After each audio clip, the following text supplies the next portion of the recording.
Good evening students, welcome to PU academy. मैं तन्नू अग्रवाल आज day 6 के साथ आई हूँ। हमारे यूके डीएलएड 2023 का क्रश कोर्स चल रहा है मैथमेटिक्स का। उसमें हम पढ़ रहे हैं एवरेज।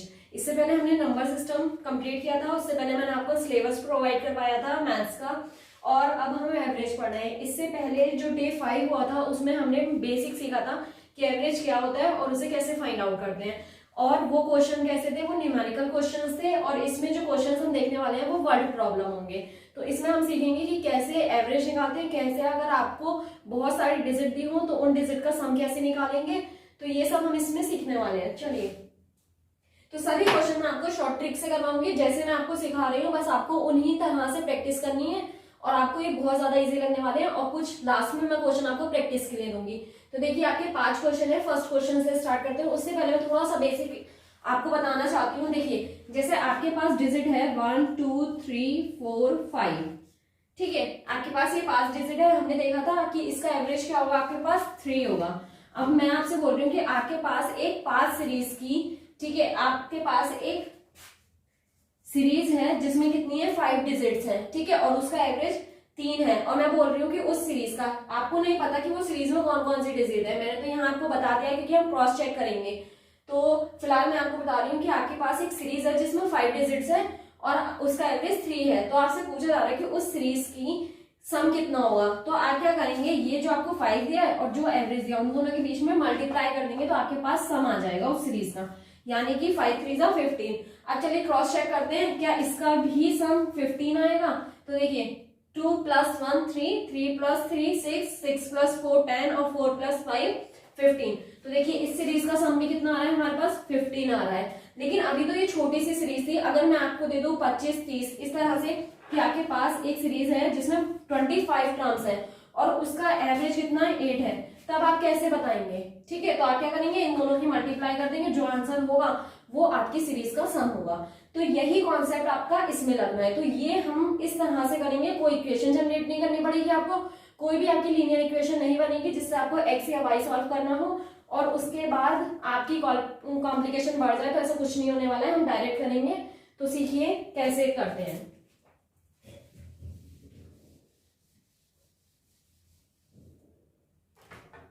हाँ, तो देखिए फर्स्ट का आंसर, यदि किसी परिणामों का औसत 20 है और अन्य 20 परिणामों का औसत 30 है तो सभी परिणामों का औसत क्या होगा।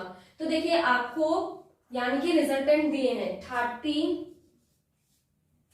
ठीक है, एक सीरीज दी है जिसमें आपके पास कितनी है 30 डिजिट्स है, जैसे कि मैंने अभी आपको बताया था, और उसका एवरेज आपको दे दिया कितना है 20 है।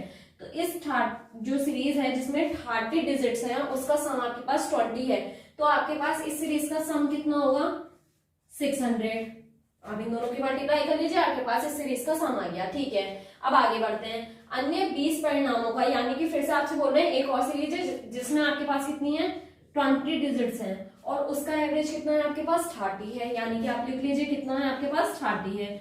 तो इस सीरीज का सम में कितना हो जाएगा 600। मल्टीप्लाई करके आप चेक कर सकते हैं। अब आपसे बोल रहे हैं सभी परिणामों का औसत क्या होगा। तो सभी की बात हो रही है, यानी कि टोटल की बात हो रही है। तो आप क्या करेंगे, सम कर देंगे, यानी कि ये कितना हो गया 50, 30 + 20 50।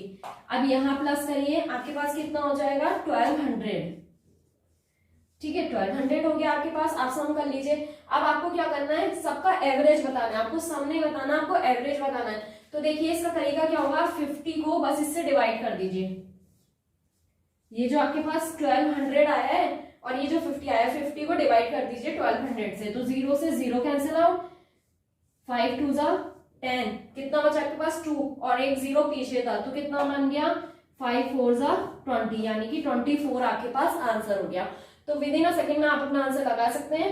आपको मैंने एक्सप्लेन किया है तो इतना टाइम लगा है, वरना आप लोग फटाफट से कर सकते हैं। ये लिखेंगे प्लस, फिर इन सबका प्लस करके डिवाइड कर दीजिएगा, आपका आंसर आ जाएगा। तो फटाफट से क्वेश्चन हो जाएगा। अब आप सोच रहे होंगे हमने एवरेज में प्लस करके ये एवरेज क्यों नहीं निकालिया, टोटल का एवरेज निकल जाता। तो ऐसा नहीं होता है। आप अगर इक्वेशन से करेंगे न्यूमेरिकली मेथड से, जैसे कि हम छोटी क्लासेस में करते थे, तो अब आपको समझ में आएगा कि ऐसे नहीं होता है। इसका मेथड क्या होता है कि पहले आप क्या करेंगे, आपको सीरीज का सम पता होना चाहिए। तो सीरीज का सम आप कैसे निकालेंगे, इन दोनों की मल्टीप्लाई करके।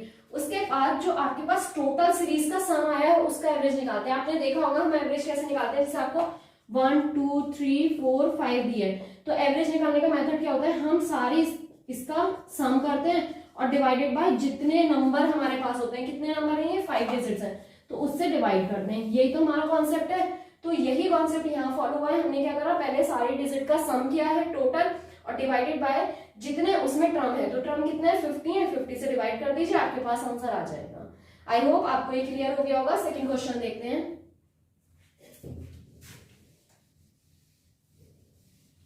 हाँ, सेकंड क्वेश्चन पढ़िए। 6 संख्याओं का औसत 20 है, यदि एक संख्या घटा दी जाए तो औसत 15 हो जाता है, तो कौन सी संख्या घटाई गई है। 6 संख्याओं का एवरेज दिया है आपके पास, 6 डिजिट है आपके पास, जिसका एवरेज आपको दिया है 20। ठीक है, अब यदि एक संख्या हटा दी जाए, तो हटा दी जाए से क्या मतलब है कि एक कम हो रही है, यानी कि 5 की सीरीज बचेगी आपके पास। उसका एवरेज कितना बोला है आपसे कि 15 है, तो आप लिख लीजिए। उसके बाद आप क्या करेंगे, बैलेंस सीरीज का सम निकाल लेंगे, तो ये हो जाएगा 120 और यहां से देखिए 75, 15 5 75 और ये, हाँ ठीक है। देखिए तो कौन सी संख्या है घटाई गई है, तो आपको बताना है कि कौन सी ऐसी संख्या है जो घटाई गई है। तो आप यहां से माइनस करिए 6 5 -1, जो एक संख्या हमने हटाई है। ठीक है, यहां से माइनस करिए, देखिए कितना बचेगा, 10 में से 5 माइनस हुआ 5, यहाँ बच गया आपके पास 11, 11 में से 7 माइनस हुआ तो 4, यानी कि 45 ऐसे डिजिट है जो आपकी इसमें से रिमूव कर दी गई है, हटा दी गई है। तो आपके पास ये ऑप्शन करेक्ट हो जाएगा, जो भी आपका ऑप्शन दिया होगा। ठीक है, नेक्स्ट क्वेश्चन देखते हैं। ये क्वेश्चन आपका इंपॉर्टेंट है। ठीक है, ये एग्जाम में एज इट इज ऐसे ही पूछा जाता है, मतलब डिजिट चेंज कर देंगे, लेकिन ये इसी तरह से क्वेश्चन आता है और ये काफी इंपॉर्टेंट है और आपके एग्जाम में पूछा भी गया हुआ है। तो देखिए, ए और बी की औसत आयु, ए और बी की बोल रहे हैं, ए प्लस बी की औसत आयु कितनी है 20 है। ठीक है, ए और बी की एवरेज बताया आपको कितना है 20 है। बी प्लस सी का भी बताया आपको, बी प्लस सी का कितना है आपके पास 19 है, और सी प्लस ए का कितना बोला है आपसे 21 है। तो आपसे क्या बोला जा रहा है, देखिए a प्लस बी का 20 है, b प्लस सी का 19 है, c प्लस a का 21 है। अब आपसे क्या बोला गया है, तो a की आयु बताइए। तो आप a की आयु कैसे बताएंगे, सबसे पहले आप क्या करेंगे, इन सब का सम कर लेंगे। देखिए कैसे, a प्लस a, एक यहाँ है एक a यहाँ है, कितना हो जाएगा 2a। सिमिलर वेरिएबल्स जो होते हैं आपके वो आपस में ऐड हो जाते हैं। देखिए a प्लस a के साथ b ऐड नहीं हो सकता, लेकिन a के साथ a ऐड हो सकता है। हमने क्या करा, ये जो हमारी तीनों इक्वेशन थी 1 2 3, उनका हमने क्या कर दिया है, सम कर दिया है, एडिशन कर दिया है। ठीक है, हमने तीनों की एडिंग करेंगे तो a मिलके 2a बन जाएगा, b मिलके 2b और c मिलके 2c बन जाएगा। अब यहां सम करिए, 9 + 1 10, 2 3 4 5 6 यानी कि 60।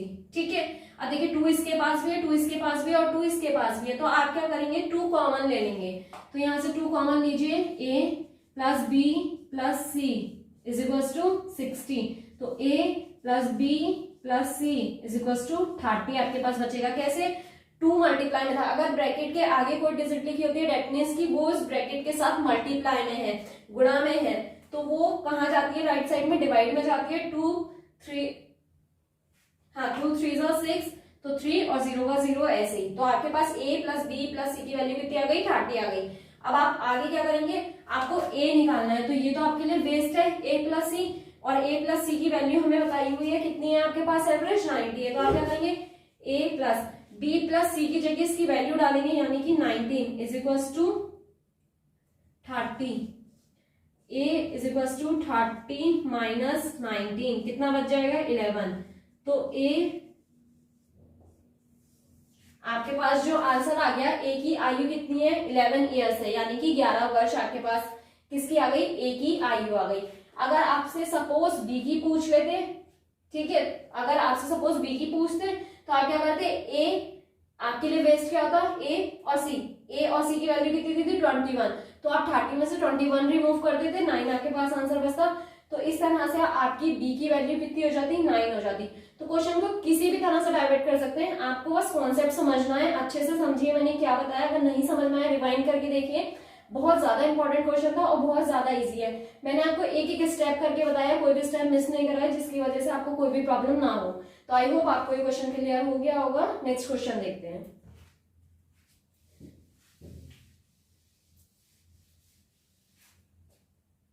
देखिए, विनय को 7 वर्षों में प्राप्तांकों का औसत 68 है।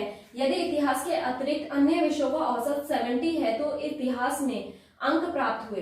तो यानी कि विनय से बोल रहे हैं कि 7 जो उसके 7 सब्जेक्ट्स हैं उसमें जो उसे मार्क्स मिले हैं उनका एवरेज कितना है, 68 है। ठीक है, उसमें से इतिहास यानी कि हिस्ट्री, उसमें से क्या कर रहा है कि अतिरिक्त अन्य सब्जेक्ट में, तो बोल रहे हैं हिस्ट्री को छोड़ के आपके पास अदर जो सब्जेक्ट है कितने बचे, 6, उनमें कितना एवरेज दिया है, उनके मार्क्स का एवरेज 70 दिया है आपको, तो आप लिख लेंगे। ठीक है, तो उसे इतिहास में अंक प्राप्त हुए। तो इससे मिला क्वेश्चन हो गया, सेकेंड वाला करा था हमने, हाँ रिमूव करने वाला सेकेंड क्वेश्चन बिल्कुल उसकी तरह हो गया। तो ये क्वेश्चन आप होमवर्क से करेंगे। कैसे करेंगे, इनकी मल्टीप्लाई लिखेंगे यहाँ, इसकी मल्टीप्लाई यहाँ, इसे माइनस करेंगे, इसे माइनस करेंगे, जो आंसर आएगा वो आपका फाइनल आंसर होगा। नेक्स्ट देखिए, 3 संख्याओं का एवरेज 28 है। ये भी इंपॉर्टेंट है आपका क्वेश्चन, थोड़ा सा हटके है ये क्वेश्चन और इंपॉर्टेंट है, इसीलिए इस तरह के क्वेश्चन भी आपसे पूछे जाते हैं। देखिए, 3 संख्याओं का एवरेज बोला है आपसे, तो आपको नहीं पता वो 3 डिजिट कौन सी है। आपने बोला 3 डिजिट का एवरेज मेरे पास 28 है, तो ये जो 3 डिजिट हैं उनका सम कितना होगा, ये कैसे पता लगा, इन दोनों की मल्टीप्लाई करके 28 की 3 से मल्टीप्लाई कर लीजिए, 3 8 24, 3 2 6 7 8, यानी कि आपके पास जो इस सीरीज का सम आया वो 84 आ चुका है। ठीक है, पहली संख्या दूसरी संख्या से आधी है, यानी कि आपको तो यही नहीं पता कि दूसरी संख्या कौन सी है, तो आपने लिया कि दूसरी संख्या मेरे पास 2 है। ठीक है, और पहली संख्या क्या है, दूसरी की आधी, यानी कि 2 का आधा कितना होगा, 1। अब आपसे क्या बोल रहे हैं, तीसरी संख्या से दुगनी है, तीसरी संख्या दूसरी से दुगनी है, सॉरी तीसरी संख्या जो दूसरी से दुगनी है, दूसरी कौन सी थी ये, इसकी दुगनी कितनी हो जाएगी, 2 × 2 यानी कि 4। ठीक है, तो ये हो जाएगा। अब आपसे पूछ रहे हैं कि तीसरी संख्या, तो तीसरी संख्या है तो आपको बताना है कि जो आपके पास आई है डिजिट तीसरी वो कौन सी है। ठीक है, एक एक वेरिएबल यूज करना पड़ता है, तो वेरिएबल यूज करा है, यानी कि हमने फर्स्ट ऑफ ऑल क्या लिया, दूसरी संख्या क्या है हमारे पास, 2x है। ये मैंने नंबर पहले इसलिए लिया जिससे आपको कंफ्यूजन ना हो, क्योंकि काफी स्टूडेंट ऐसे होते हैं जो वेरिएबल देख के थोड़ा सा डर जाते हैं, तो डरने की जरूरत नहीं है। आपने बस एक कांस्टेंट ऐड किया है यहाँ पे, दूसरी संख्या हमें नहीं पता था क्या थी, तो हमने 2x ले लिया।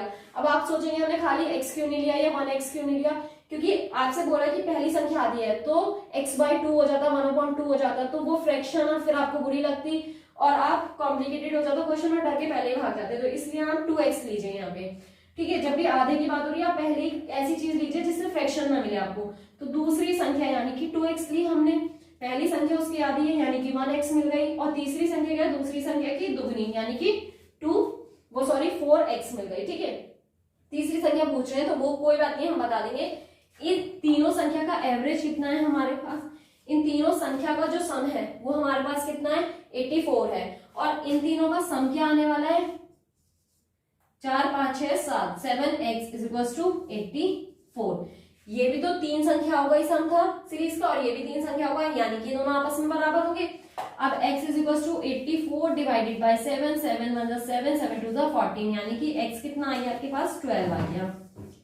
ठीक है, जैसे ये x आपके पास निकल के आ गया 12, आपसे क्या पूछिए तीसरी संख्या, तो 4 × 12, ये आपके पास आ गया आंसर। मल्टीप्लाई कर लीजिए, कितना आ गया, 48। अगर आपसे पूछा जाता दूसरी संख्या क्या है तो आप 2 से मल्टीप्लाई कर लेते, 24 आ जाता, और पहली संख्या पूछते तो कोई बात ही नहीं है, वो तो 12 है ही, क्योंकि 1 से मल्टीप्लाई करेंगे तो ऑब्वियसली बात है कि आपके पास लौट के 12 ही आना है। तो ये काफी अच्छे क्वेश्चंस थे, वर्ड प्रॉब्लम थी, इसमें से ये 2 क्वेश्चंस बहुत इंपॉर्टेंट थे, ये भी इंपॉर्टेंट है, मैं ये नहीं कहूंगी ये भी अच्छे क्वेश्चन है, बेसिक कॉन्सेप्ट ही यहाँ से स्टार्ट है, लेकिन इन दोनों पे आप ज्यादा ध्यान दें, और मैं आपको कुछ प्रैक्टिस क्वेश्चन दे रही हूँ, उन्हें आप सॉल्व करेंगे और कमेंट सेक्शन में मुझे कमेंट करेंगे। और आप लोग टेलीग्राम चैनल ज्वाइन कर लीजिए, मैं आपको लिंक इसमें प्रोवाइड करवा दूंगी डिस्क्रिप्शन में, जिन्होंने ज्वाइन नहीं करा है, और आप अपनी स्टडी यहाँ पे स्टार्ट कर दीजिए, किसी भी स्टूडेंट के पास इनसे मिलते जुलते क्वेश्चंस हैं या फिर जो होमवर्क से मैं क्वेश्चन देती हूँ और अदर स्टूडेंट से सॉल्व नहीं हो पाते हैं तो आप वहाँ ग्रुप में पूछ सकते हैं और जो स्टूडेंट सॉल्व कर चुके हैं वो आपकी हेल्प कर देंगे। अगर फिर भी कोई क्वेश्चन ऐसा है जो नहीं आ रहा है तो आप मुझे मेंशन कर दें, मैं आपको बता दूंगी और आप अपनी वहाँ प्रैक्टिस करते रहें। अगर आप सीरियस में पढ़ रहे हैं, मैं देख रही हूँ काफी बच्चे तो ऐसा है जो आंसर देते हैं, मैं सारे कमेंट भले ही रिप्लाई नहीं कर पाती लेकिन मैं सब देखती हूँ कि कौन मुझे कमेंट कर रहा है, कौन कह रहा है कि और आप मुझे इतना प्यार देते हैं उसके लिए थैंक यू सो मच, मुझे पता है, ठीक है। और ऐसे ही दिल लगा के आप पढ़ते रहिए, इससे मुझे अच्छा लगता है और मेरी वीडियो को ज्यादा से ज्यादा शेयर करिए। और सॉरी कि वीडियो रेगुलर नहीं हो पाई, मेरा थोड़ा हेल्थ इशू था जिसकी वजह से मैं वीडियो कंटिन्यू नहीं कर पाई थी, लेकिन मैं अब कोशिश करूंगी कि मैं रेगुलर वीडियो दूं और आपकी कोई भी क्लास मिस ना हो। और आपकी 1 तारीख से जीके की भी क्लासेस स्टार्ट हो रही हैं, तो सो डोंट वरी। 15 से आपकी टीचिंग एप्टीट्यूड और रीजनिंग की भी स्टार्ट हो जाएंगी, इसलिए आप फिक्र मत करिए, बस पढ़ते रहिए अच्छे से और वीडियो को ज्यादा से ज्यादा शेयर करिए, चैनल को सब्सक्राइब करिए, वीडियो को लाइक करना ना भूलिए।